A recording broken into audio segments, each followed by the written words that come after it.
아무 전조가 없었고 아무것도 없었어요. 근데 어느 날 갑자기 아침에, 토요일 아침에 물을 한 잔 마시는데 물이 목에 걸리는 느낌이 오는 거예요. 부엌에서 뭐 밥을 먹으려고 하나 뭔가 준비를 하고 있을 때 전화가 왔었거든요. 딱 울더라고. 딱 울더 전화를 받는데 울더라고요. 아, 이거 이상한데? 왜 울지? 네. 아, 이거 뭔가 큰일 났구나. 식도암, 3기, 림프절 전이, 복막 파종이라고. 신라 같은 기대, 희망이 끊어진 거죠. 그럼 저는 그때는 이제 완전히 무장해제되면서 둘이서 그냥 끌어안고 그냥 울었던 것 같아요. 그냥, 둘이서 아무 이야기 없이.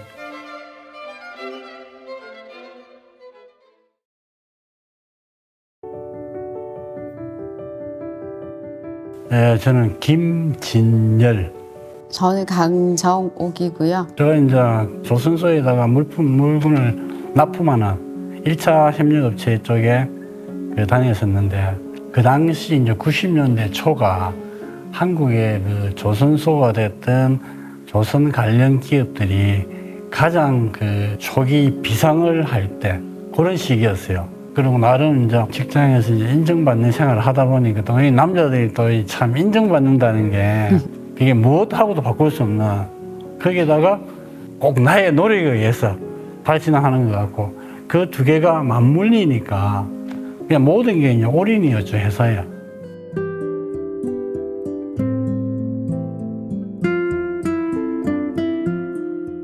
(2007년도에) 제가 또 중국을 가게 됩니다.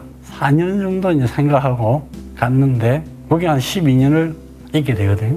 그 처음에는 정신을 못 차리고 한국에서 하던 그대로 하더라고요. 집에 늦게 들어오고, 그럼 술 아침에 먹고 일찍 들어오고, 나가고 일찍 저녁에 늦게 들어오고 맨날 일요일도 없고 그런 생활을 하다가 제가 한번 계속 이런 식으로 하면 나 이제 보따리 들고 한국 갈 거다. 그리고 진짜 여권 들고 날랐던 적도 한번 있기는 있었거든요. 제가 잡으러 갔죠. 제가 하면 한다 또 그게 있어가지고. 그러고 나서 정신 차리고 이제 가족들을 이제 보살피기 시작하더라고요. 그 갔던 회사가 이제 본사가 이제 워크아웃이 들어가고, 또 중국 회사도 이제 경영이 안 좋아지 가지고 임금 못 주게 되고, 그다음에 기성금들, 협력업체들 자재비 못 주고 이렇게 하면서 그 시달리는 것들, 그런 것들 제가 다 책임을 다 책임져서 있었으니까 그걸 한 1년 반을 하면서 이제 암 환자가 되게 되는 거죠. 중국에서 그러면? 그렇죠, 그렇죠. 제가 중국에 있을 때 이제 물을 한 잔 마시는데 물이 목에 걸리는 느낌이 오는 거예요. 아무 이상 없이 잠을 잤고 했는데 목에 뭐가 걸린다? 왜 이렇지? 그걸 한 4, 5일 정도? 좀 이상한데? 그래도 계속 걸리는 것 같아. 한국 나와서 내과 가가지고 내시경을 신청해서 내시경 받고 일주일 뒤에 검사 결과가 나온다 하니까 뭐 별거 아니다 싶었죠, 당연히. 그때는 단순하게 아마 역류성 식도염? 그 정도 생각을 했죠. 그래서 의사가 가지 말라더라고요. 중국을 가지 말라고 얘기했죠. 그래서 에이, 괜찮아, 그냥 전화 주세요. 2, 3일 뒤에 전화가 온 거죠. 딱 울더라고. 딱 전화를 받는데 울더라고요. 아, 이거 이상한데? 왜 울지? 네. 아, 이거 뭔가 큰일 났구나. 그런 생각이 들었죠. 그 간호사다라고 전화를 하는 거예요. 근데 그 말에서 좀 이건 심상치 않구나라는 생각을 했어요. 그래서 결과가 어떠냐 그랬더니 한국으로 나오셔야 될 것 같다고. 식도암으로 그게 됐다. 큰 병원에 가보셔야겠다. 담담하게 이야기했는데 하여튼 전화를 끊고 둘이서 그냥 끌어안고 그냥 울었던 것 같아요. 그냥 둘이서 아무 이야기 없이 안 하면 걱정했네. 그냥 둘이서 그냥 안고 안은 상태에서 계속 울었던 것 같아요, 그냥. 그치. 설마라는 이제 그런 게 이제 깔려 있겠죠. 내가 왜 그런 건 이제 입원한 상태에서 정밀하게 검사했죠. 그 CD하고 펀득기를 보더만은 두말 없이 3기고 요거 하면 림프절도 전이가 된 거고 바로 항암으로 들어가고 방사선을 하고 암 크기를 줄인 상태에서 상태를 보고 바로 수술을 한다. 그럼 수술을 할 때는 3개월 뒤다. 이제 스케줄이 그 자리에서 바로 나와버리더라고. 제가 이제 3기라는 이야기에 저는 이제 완전히 멘붕이 온 거죠. 그때까지 잡고 있던 하나의 이제 신라 같은 기대, 희망이 끊어진 거죠. 그래요, 알겠습니다 하고 이제 나오고 이제 본격적으로 이제 병원 치료를 받는 이제 계기가 되는 거죠. 이제 저는 항암을 이제 남들처럼 오래 한 건 아닌데, 근데 식도암의 그 항암은 병원에서도 주사를 3시간 맞고 그 주머니 같은 걸 또 항암제를 또 차고 퇴원을 해요. 그럼 여기 한 3일. 4일 정도? 5일 동안 계속 몸으로 들어가는 거예요. 그 과정에서 이제 몸무게가 한 10몇 킬로 이제 빠지고 그랬는데, 머리도 빠지고, 그 당시에 너무 힘들었던 것 같아요, 정말. 짜증이 이제 계속 올라오는 거죠, 사실은. 그런데도 옆에 있는 사람들은 또 내가 더 힘들어 보이니까 걔 맞춰주려고 하고, 이제 그런 것들이 좀 반복이 되고 있었죠. 왜 TV에 보면 아주 중한 병에 있었던 사람들도 다시 살고 이런 것들이 나오잖아요. 그래서 그 사람들은 도대체 뭔데, 그 사람들은 특별하게 그런 인자를 갖고 태어났나? 똑같은 사람이면 뭔가 있지 않을까라는 생각도 들었고, 그러면서 이제 막 검색하기 시작했죠. 그래서 이제 항암하고 이럴 때 저는 밥을 그때부터 싹 다 바꿨거든요. 현미랑 이제 채식 위주, 이렇게 뭐 또 단백질을 먹고 싶어 하니까 이제 뭐 생선 정도는 뭐 찌거나 이렇게 해서 그때부터 바꾸고, 그때부터 이제 공부하기 시작했죠. 그게 이제 2달 좀 넘게 했네요. 근데 하여튼 다행히 다시 검사를 했는데 CT상하고 PET상에 암이 없는 걸로 나오는 거예요. 그래서 이제 수술 날짜는 잡혔고 2월 초에. 근데 암은 없다고 나오고, 없는데 수술 안 하면 안 되느냐. 엄청나게 신경질을 내시는 거예요, 담당 선생님이. 아니, 지금 없는 것처럼 보이지만 그거 일시적인 거다. 뿌리를 뽑으려면 덜 내야 된다, 잘라야 된다. 그래서 또 이제 병원을 옮깁니다. 이제 갔죠. 그 가서는 이제 하니까 똑같은 증상이고, 뭐 지켜봅시다. 또 좋게 이야기를 하시더라고. 또 그쪽에 담당 선생님은. 또 한 달 뒤에 이제 CT를 찍으니까 식도에는 없는데, 식도하고 위 딱 그 경계선에 그 암세포가 또 이렇게 보이더라고요. 앞에 없었던 건 일시적으로 없었던 거고, 이게 계속 움직이니까 결국은 수술해야 된다. 그래서 이제 수술을 하게 되죠.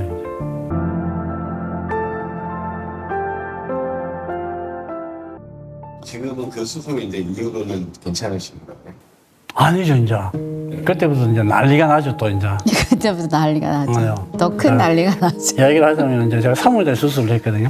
이제 괜찮다 해가 퇴원을 했는데, 음식을 먹는데 뭐 힘들지만 고개고 먹고 있는데, 목에 뭔가 걸리는 느낌과 목에 벌게지는 느낌이 오는 거예요. 여기 수술 자국. 수술 자국 근처에 예, 염증 같은 염증. 기본 이 이제 수술한 부위에 담당 선생님하고 이제 전공이 내려와서 보는데, 식도하고 위 딱 그 경계선에 그 암세포가 또 이렇게 보이더라고요. 그때부터 이제 난리가 나죠, 또 이제. 그때부터 난리가 나죠. 보통 일반 암들은 2, 3일만 퇴원을 다 해요. 식도는 거의 한 2주를 입원해 있어야 됩니다. 제가 2주 동안 있으면서 정말 열심히 했거든요. 배가 쪼그라들고 뭐만 하면 안 되니까 이 풍선불기도 열심히 하고, 하루에 계속 10,000보 이상을 걸었고, 남들 밥 먹을 때 걷는 거죠.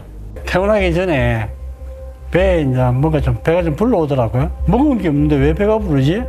이상하네. 소화가 제대로 안 됐나. 그래서 관장도 한번 해달래서 관장도 하고, 병원에서는 이상 없는 거다고 하는데 우리가 우겨가지고 이상하다, 검사를 좀 해보자. CT를 찍고 해보니까 복수가 있는 것 같고, 그리고 안에 이제 무슨 덩어리 같은 게 좀 있는데 그 암인지 아닌지는 모르겠다. 조직 검사를 해봐야 된다. 복강경을 하니까 이제 조금조금하는 게 이렇게 있는데, 그걸 이제 자기들 전문 용어는 이제 복막 파종이라고 이야기를 하더라고요. 파종이라는 건 이제 씨를 뿌린 것처럼 아주 작은 미세한 것들이 곳곳에 이렇게 복막 쪽에 흩어져 있다는 이야기죠. 이거는 이제 현대의학을 스스로서는 치료할 수 없는 거, 현대의학에서 해줄 수 있는 건 아무것도 없다는 이야기죠.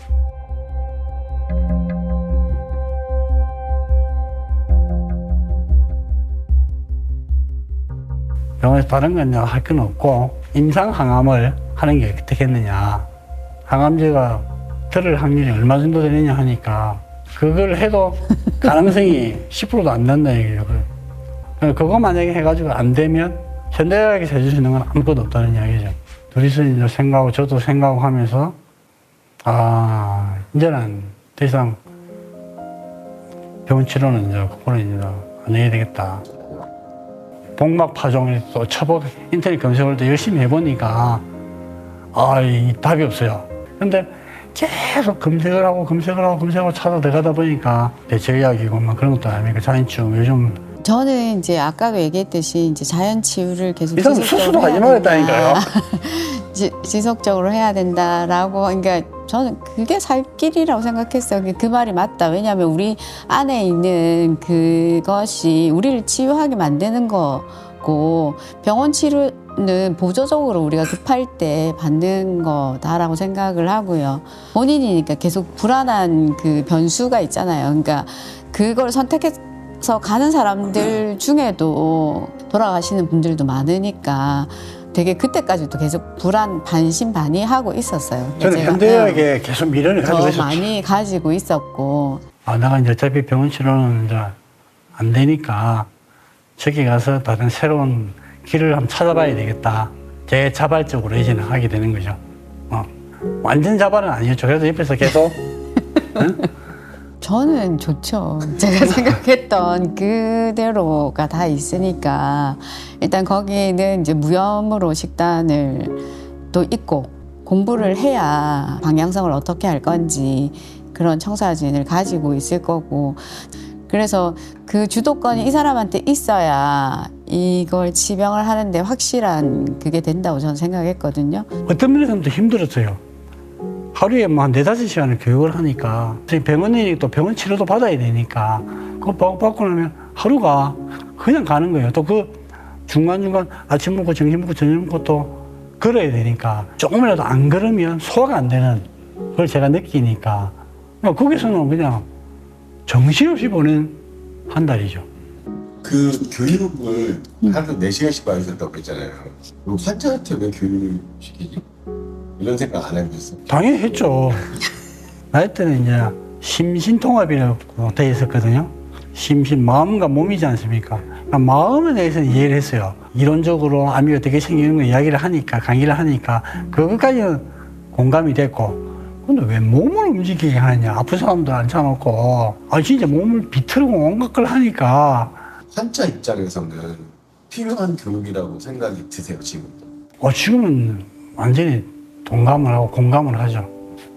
항암을 하고 방사선을 하고 수술을 하고 이러면서 내 몸이 내 몸이 아닌 상태가 이제 되면서 자꾸 의기소침하게 되거든요. 그걸 정면을 만나가지고 거의 부딪히면 좀 낫는데 그걸 피하고 회피를 하게 되면 회피를 한다고 생각했지만 그게 더 매몰되는 경향들이 있거든요. 그런 상황에 있을 때 일반 사람들도 하기 힘든 동작들을 해가면서 내가 내 몸을 움직이고 내가 할 수 있다는 생각을 들게 해주니까 저는 정말 필요한 교육이다. 그 교육 끝나고 한 2주 정도 더 있으면서 이제 그 교육했던 거 이런 것들을 제가 이제 저도 필기를 정말 잘하거든요. 그거 진짜 적자생존이거든요. 적으면 산다는. 그래서 교육했던 것들, 느꼈던 것들, 적어놨던 것들을 또 한 나머지 2주 동안 정리하고 이러면서 나의 암 치료는 이렇게 해야 되겠다. 그걸 쫙 도표화 시켜가지고 청사진을 만들었어 그때. 지금 이제 건강 상태는 좀 어떠세요, 지금? 지금은 완전히 달라졌죠, 사실은. 암이 보이지 않는다고 했던 게 언제부터였지? 2019년도 4월달이죠. 지금 관해 판정을 받으신 5년 간접 판정 완전히 받은 거죠. 그래서 제가 9개월 만에 복막이 든 게 없다. 간에 얘기를 해주는 거예요. 둘이서 울었다니까요. 또? 또? 그때 기쁨의 눈물이죠. 아니 근데 두 번째 갔을 때 의사가 그런 얘기를 했어요. 선생님 뭐 하시는지 모르겠지만 자기 결정보다 선생님 결정이 옳았다라고 얘기를 하시면서 뭐 하시는지는 모르시겠지만 계속 하시면 되겠다. 9개월 뒤에 이제 간이가 없다고 나왔는데도 그래서 급색 검사를 오세요라고 이야기하더라고요. 그러면 아직도 이런 고민을 하시는 분들 있을 거잖아요. 그쵸. 좀 어떤 도움, 어떤 얘기를 좀 내려주고 싶으세요? 가장 기본이 되고 가장 중요한 거는 알아야 된다고 생각해요. 부동산을 하나 사든가 직장을 하나 구하든가 뭘 하나 할 때 정말 고민을 하고 힘들게 생각을 하거든요. 근데 이 암이라는 게 걸리고 나면 고민의 영역이 없어져요. 일단은 공포에 휩쓸리고 지금 이 현대사회가 잡아놓은 그 테두리 속으로 싹 들어가 버려요. 그냥 이 테두리로 들어올래 말래, 안 들어오면 너 가. 이런 지금 이제 그 의료체계이기 때문에 막상 그렇다 하더라도 그 의료체계에 들어가는 한이 들어가야 되겠지만 들어갔더라도 알아야 된다. 공부해야 된다. 알아야 된다. 왜? 이건 내 목숨이 걸린 거다. 이 목숨을 누구한테 맡겨놓고 있느냐? 병원에 내 의사한테 맡겨놓고 있어요. 근데 저처럼 이게 아닌갑네 하는 순간 저희 병원에서 더 이상 해줄 게 없습니다. 그 내성이 와서 약이 안 듣습니다. 그때 돼서 뭐 자연치유 해가지고 나은 사람이 누구라더라 찾아보고 검색해보고 만나 전화해보고 하거든요. 그때 이미 늦은 거예요. 아버님도 안 내시잖아요. 어? 아버님 안 내시. 그러니까 이게 반대적인 개념이 아니란 얘기인 거죠.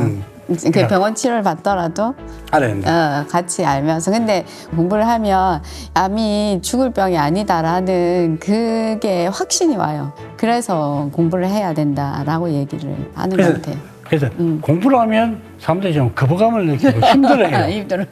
그래서 내가 단어를 바꾼 게 알아야 한다. 알아야 한다는 뭐 알면 되지.